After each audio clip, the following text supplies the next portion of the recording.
Hey everybody, Sean here from BoredParacord.com. I have a new one for you. This is created by Ken Jamina. Just came up with this one, and he calls it the Praying Arms. So we're going to get right into it. Got the crimson, the neon orange. It's about 6.5 feet of each color. I have fused these together. If you're unsure of how to do that, just look for the video where I go over that. It's in my channel. Just heat up the ends and then roll them in your fingers, but be careful, it gets pretty hot. We're going to find the other ends here so that we can get this through the buckle. Alright, so take your buckle and you're going to take your two ends down through the top of the buckle, just like that. And you're going to open it up, reach through the two long ends, and pull all of your excess through. And it looks like the crimson got a little twisted. Well, it got a lot twisted. So we got to pull a little extra hard on that one. Alright, there we go. And that's what we call a cow hitch. Real easy to do. That's how you attach the paracord to the buckle. Flip the buckle over. Now I like to run the paracord through my fingers just to get rid of any of the twisting that might happen. Bring the buckle back, flip it back over to the front. Take your two ends, and from the back side, go up through the buckle. So the first one you went down, the second one you come up. And pull all of your paracord through. And again, we got a little twisting going on. So get that out of there too. Alright, then we'll pull this back just a little ways, gives you your basic shape. At that point you can open your buckle up, face your buckle up, your left cord will go off to the left, right cord off to the right, just like that. Now this is where you would measure for your bracelet. So you want to measure from this ledge here all the way down to this ledge right where my fingernail ends. You don't want to measure this stuff here because this is going to be inside of this buckle, so you can just basically measure right to where you see, right to the edge of that. I think we're going to go about that long on this one, maybe a little shorter. And we're going to start off with just doing the basic Solomon. So what we're going to do here, right goes over the left cord, create a loop on the left, take it over the top, get some of the slack out of here. These cords aren't the same length. Okay, there we go. Right cord goes over that left one, take her around the back, and then bring it up through the loop. Now you could keep doing this, and this would give you your Solomon or your Cobra stitch if you keep doing that same pattern, but we're going to stop at it right there and we're going to do this new pattern. Okay, let me remember how to do this here. So the first thing you want to do is create a loop on the left, just like so, and now a loop on the right. So you've got two loops that are behind the center strand. Don't worry about this one.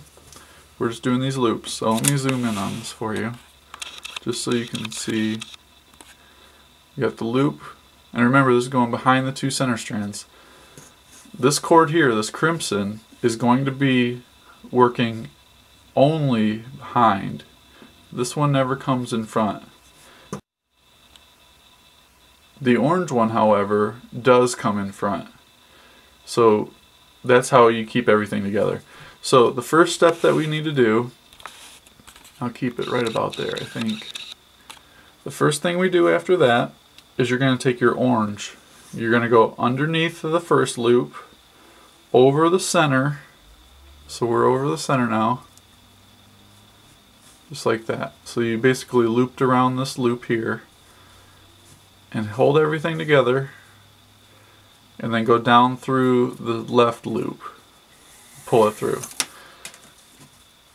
Okay, at this point you can pull your orange kind of tight. And you want to leave the loop on the right. So the loop that's at the bottom, you want to leave. So I like to pull it just out a little bit so you don't forget about it. Now, grab the top of that loop, and you want to pull the slack out of that first loop. Kind of push everything out. And then just make sure everything's nice and snug. You don't want to pull too tight because it kind of messes this pattern up. What I like to do is pull it tight and then press it down with my thumb. Kind of spreads it out a little bit. Okay, so now we can kind of pull this one out a little. Give you a smaller loop there. So this is now the first loop that we had over here. So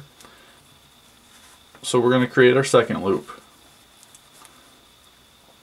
And that just basically, like I said, it goes underneath of the two center strands. And we just do the same thing now, but on the left side. Orange goes under the first loop, over the center strands, and then through the loop on the right. So we'll call this loop 1, loop 2. So under loop 2, over center, down through loop 1. And these will change. Loop 1 is going to be this one. Loop 2 will be over here. Okay. Just pull these tight. Reach to the top of this loop over here. Pull the slack out on the other side. And like I said, don't pull this so tight that it messes up your pattern. And then I like to kind of push down on it to spread that back out. Once you get going, you'll be able to keep everything in line just by looking at it, and that'll help you keep everything in the right tightness. Alright, so we create a loop now. On the right.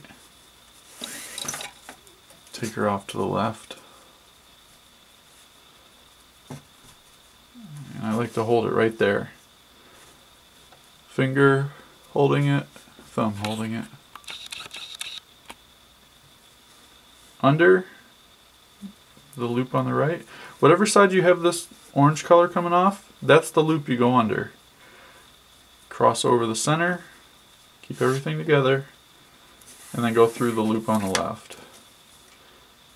I'm looking at my orange. I hope I have enough orange here. I've only ran out once in the video.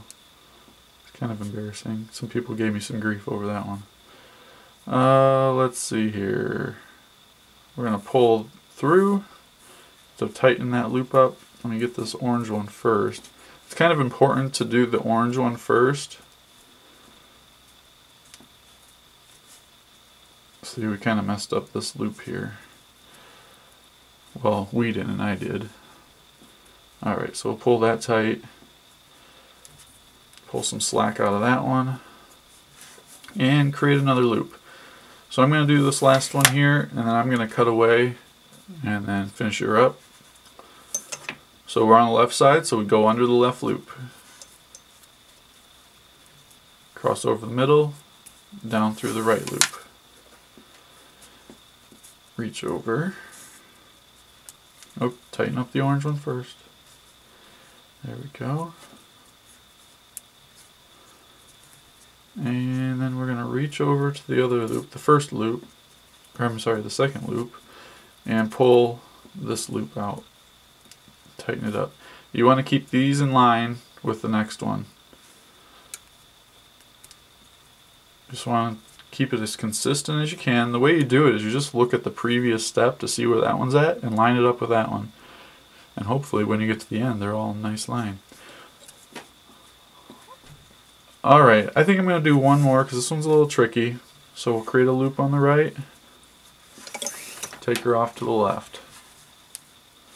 Under, over the center strands, down through that loop on the left. And it's as easy as that. The new loop that you created, pull the slack out with on the other side. Make sure you pull your orange through first, tighten that one up first. Pull that slack through.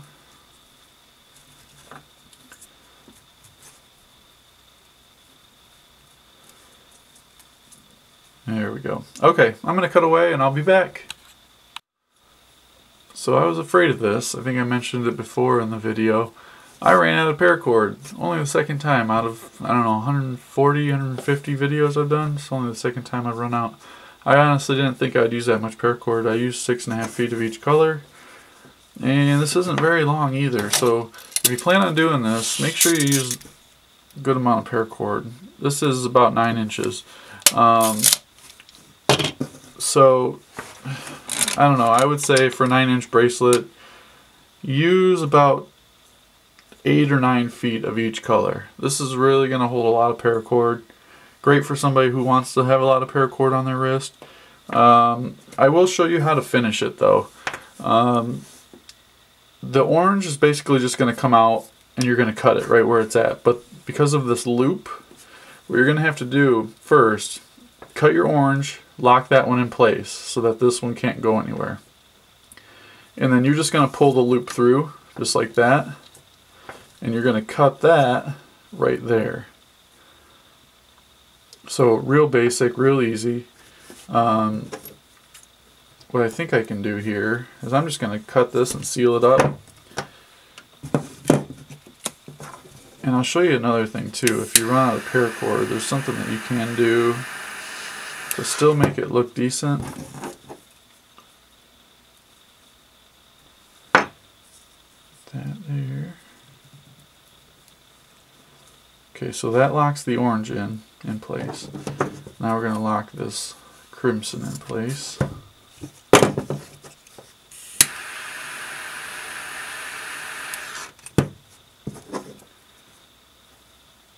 Okay, that locks that one. Now, what you can do is pull everything down a little bit, and that'll fill up the bracelet too. And that still doesn't look bad. So if you get down to the bottom and you're missing like an inch, you can pull some of the slack out, and you really won't be able to tell. But I'm missing so much there that it really kind of loosens that all up, and that's not what I'm going for. So, sorry about that. This is only the second time that's happened. Again, I really like this design. I might have to go back and remake this. But that is the Praying Arms by Kim Jamina.